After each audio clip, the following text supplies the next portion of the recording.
Welcome back. Now, I don't know about you, but for me, growing up and going to school was a terrible learning environment for me. Other kids, they went to school and they seemed to do very well. And in my learning environment, in my school environment, it was action, behavior, consequence. You go to class, you learn a whole lot of stuff, and at the end of the year, you write an exam. And if you pass that exam, you go to the next level. If you fail that exam, you get to repeat the year. And the way that we were taught was through fear. If you misbehaved, you got caned. And the idea was that the fear rules. Nowadays, what we do is we medicate children for the environment that they're in so that they can sit down and behave and listen to what's being taught. What happened for me, though, was when I left school, I went and I started to learn from my environment. So I ran away from the South African Army and I went to the UK and I started squatting. So basically I was homeless. And when you squat, you go and you find an empty house and you get into the house and you put a lock on the door. And as soon as the police come to the door, as long as you've got a key for the door, it's your property. So I started to learn very quickly about how to be a locksmith. I started to learn about human rights and laws. I then started to support my habit by selling drugs. So I started to learn about supply and demand. And the whole point of this story is I start to learn from my environment, until it all kind of fell to pieces. And then what got me onto the path of recovery was when I met somebody that I could relate to. So I was very anti-academic, so people that had a lot of academic experience but no life experience, I was anti and resistant to.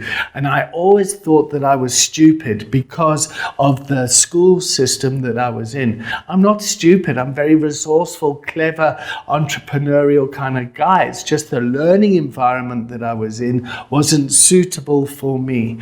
Now, the reason that we talk about this is you as coaches, you need to find out what kind of learning environment your client is suitable for them. They might want a lot of handouts, they might want a lot of theory, they might be suitable for the action, behavior, consequence, or they learn through experience. Now, if you're working in a treatment center environment or to create an environment of recovery capital, what we need is peer support. So there was an educationist called Vygotsky, and what he spoke about was the ZPD, the zone of proximal development, the distance between the teacher and the pupil.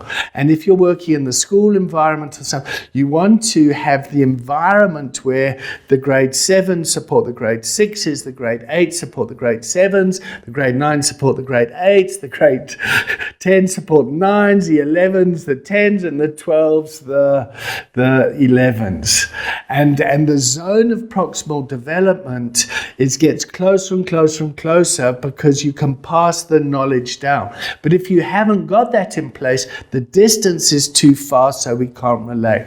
Now, in the world of addiction recovery, you'll have the client that's at the kind of rock bottom, and if they're seeing a doctor that's highly educated but that's got no kind of lived experience, the gap is too far between. And your job as a coach is to stay in the center there to try and bring the two together. So if you're working as an internal coach in a treatment center, your job as a coach is to manage the relationship between the doctor and the client, the social worker and the client, the clinician and the client, to just see if there's rapport and if what's happening is resonating. It's not your job to be a diplomat. It's your job to get curious about how they are both responding and to look at the relationship between them. In the outside world, if you're working with families, with school programs, with just the kind of EAP programs, employee assistance programs, you're working as an external coach in private practice, it's the same thinking. And when things get into trouble, who can you refer to? What facility is going to be suitable for the family based on culture, experience, structure, and what is resonance? We'll talk about that in the next lecture. Thanks for watching.